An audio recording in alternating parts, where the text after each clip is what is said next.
Выборы в Молдове. Удалось ли Кремлю осуществить свой план? Результаты уже известны. Ночь без света и воды. Война постучалась в двери к россиянам. Истребители сорваны по тревоге. Гражданский самолет развернут. В европейском небе снова появились непрошенные гости. Большая победа маленького дрона. Детали вертолета на земле, детали операции в нашем выпуске. Трамп дает добро. Спецпредставитель президента США подтвердил то, о чем недавно только шептались. Информация с полей сражений. Сырский поделился важной новостью. Тайная встреча военной элиты США привлекла еще больше внимания, стали известны новые детали. И многое другое. Самые важные и срочные новости, эксклюзивные подробности. Вы смотрите информационный выпуск «Нехта». Оперативно о событиях в Украине, России, Беларуси и мире. Раньше и понятнее других. Все, что нужно знать сегодня.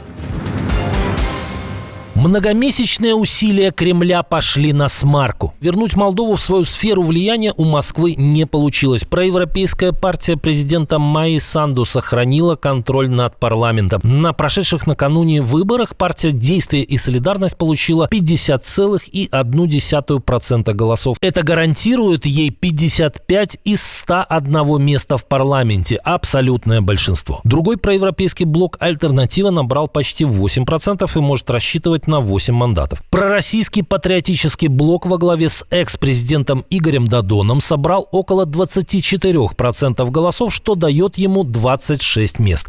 Также в парламент проходят «Демократия дома» Василия Костюка и «Наша партия» Рената Усатова по 6 мандатов каждая. Явка составила 52%, в выборах участвовали 14 партий и 4 блока. Это была невероятно тяжелая битва, и Российская Федерация бросила на нее все, что у нее было. Тонны денег, тонны лжи, тонны незаконных действий. Они использовали уголовников, чтобы превратить нашу страну, всю страну, в место преступления. Они наполнили все ненавистью. Мы пришли на битву с самым святым, что у нас есть, с людьми. Людьми с высоко поднятой головой, благородными сердцами и огромной любовью к своей стране. Накануне голосования Санду предупреждала о попытках вмешательства и фальсификаций. По ее словам, на эти цели Кремлем было выделено 100 миллионов евро. Она не исключила, что итоги голосования могут быть оспорены. Лидер патриотического блока Додон тут же обвинил ЦИК в фальсификациях и призвал оппозицию выйти на митинг у здания парламента. Но мы не сдаемся.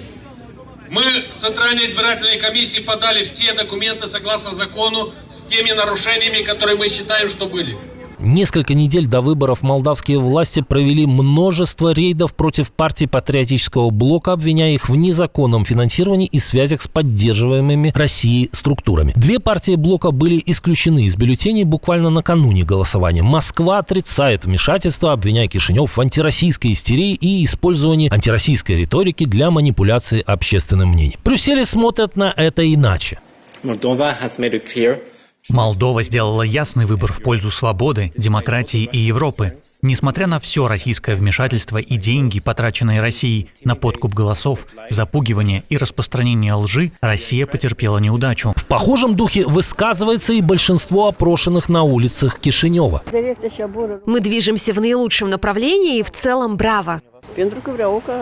Потому что я хочу, чтобы Молдова двигалась в сторону Европы, чтобы люди жили хорошо.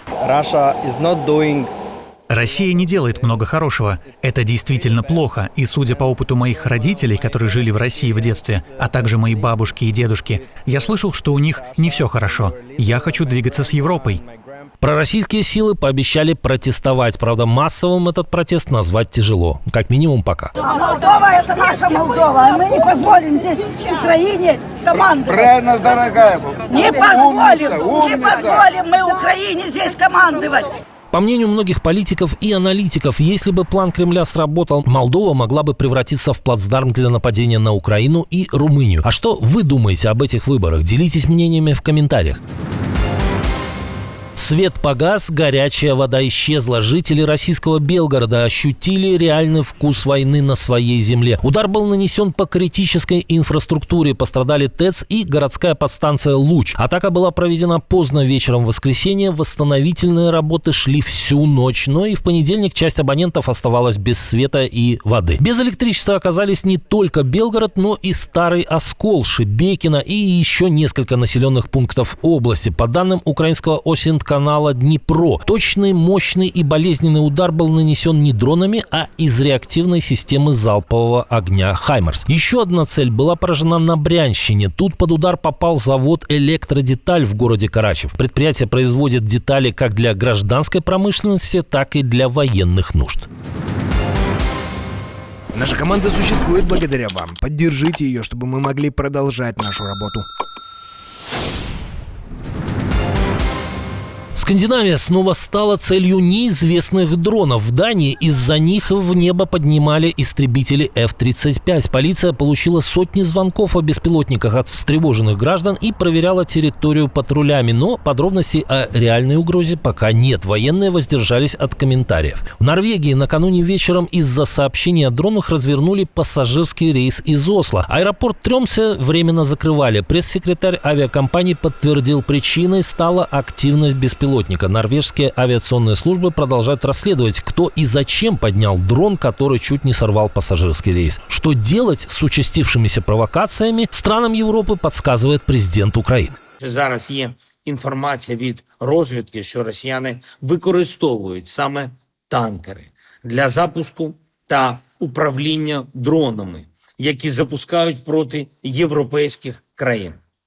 Це ще одне свідчення, що Балтійське море та інші моря мають бути закриті для російських танкерів. Такие меры, по мнению Владимира Зеленского, должны быть включены в следующий пакет санкций против Москвы.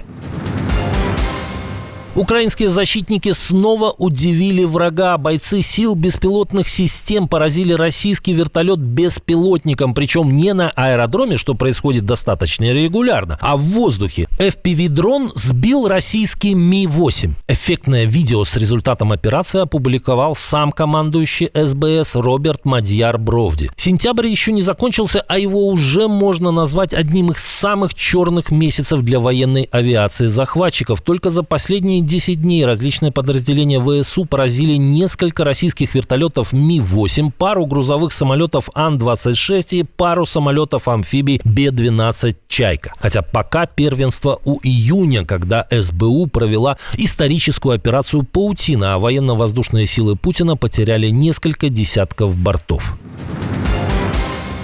Президент США Дональд Трамп дал зеленый свет Украине на удары по территории страны-агрессора американскими дальнобойными ракетами. Об этом спецпредставитель Белого дома по вопросам Украины Кит Келлог рассказал Fox News. По его словам, Вашингтон не препятствует таким действиям. Но вы хотите сказать, что позиция президента заключается в том, что Украина может наносить дальние удары по России? Что это было разрешено президентом? Я думаю, читая его слова, вице-президента Венса и министра Рубио, ответ «да». Используйте возможность наносить дальние удары. Убежищ не существует. Ранее в интервью тому же телеканалу вице-президент США обвинил Москву в отказе от участия в мирных переговорах и подтвердил, что администрация Белого дома обсуждает возможность поставок Киеву крылатых ракет «Томагавк». Джей Ди Венс добавил, что Россия несет большие потери, не достигая практически никаких результатов, и призвал ее очнуться, принять реальность и сделать шаги к завершению конфликта. А сейчас новости с фронта, и они впечатляют. На Добропольском направлении захватчики попали в ловушку. Часть подразделений россиян оказалась в окружении. Об этом в своем телеграм-канале написал главнокомандующий ВСУ. По словам Александра Сырского, общие потери российских захватчиков на Добропольском направлении достигли почти 3200 человек, из которых больше половины безвозвратны. Кроме того, противник лишился почти 1000 единиц вооружения и техники. Контрнаступление приносит ощутимые результаты. С начала операции на этом участке фронта уже освобождено около 175 квадратных километров. Еще почти 195 зачистили от диверсионных групп. Украинские войска продолжают давить врага, превращая Добропольское направление в настоящий кошмар для российских оккупантов. Еще больше интриги. Срочное собрание сотен американских генералов, о созыве которого стало известно несколько дней назад, приобретает еще большую весомость. В нем примет участие не только шеф Пентагона Пит Хексет, но и президент США. Это Дональд Трамп лично подтвердил агентству Reuters. Я хочу сказать генералам, что мы их любим. Они наши уважаемые лидеры. И мы хотим, чтобы они были сильными, жесткими, умными и сострадательными. Вот и все, что есть в этом. Корпоративный дух. Давно пора кому-то это сделать. Решение о проведении встречи 800 высокопоставленных офицеров на базе морской пехоты в Вирджинии, оно было срочным и не публичным. О вызове сотен американских генералов с мест несения службы по всему миру стало известно только из утечек, которыми поделились американские медиа. О целях проведения такого масштабного собрания тоже не сообщалось. Как думаете, все ограничится только комплиментами в отношении военной верхушки США или будет подготовка к чему-то более серьезному? Пишите в комментариях.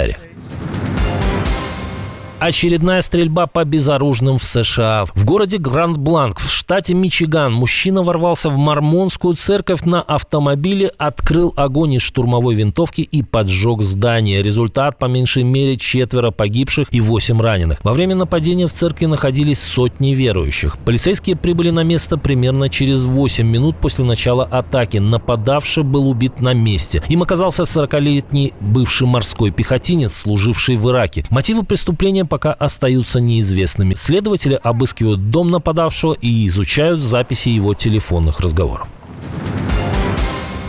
Отдельное спасибо за то, что досмотрели до конца. Спасибо за ваше доверие. Жду развернутых комментариев, лайков и репостов. Это важно для того, чтобы нас становилось больше. На этом пока все. Доброго вам вечера, до новых встреч и хороших вам новостей.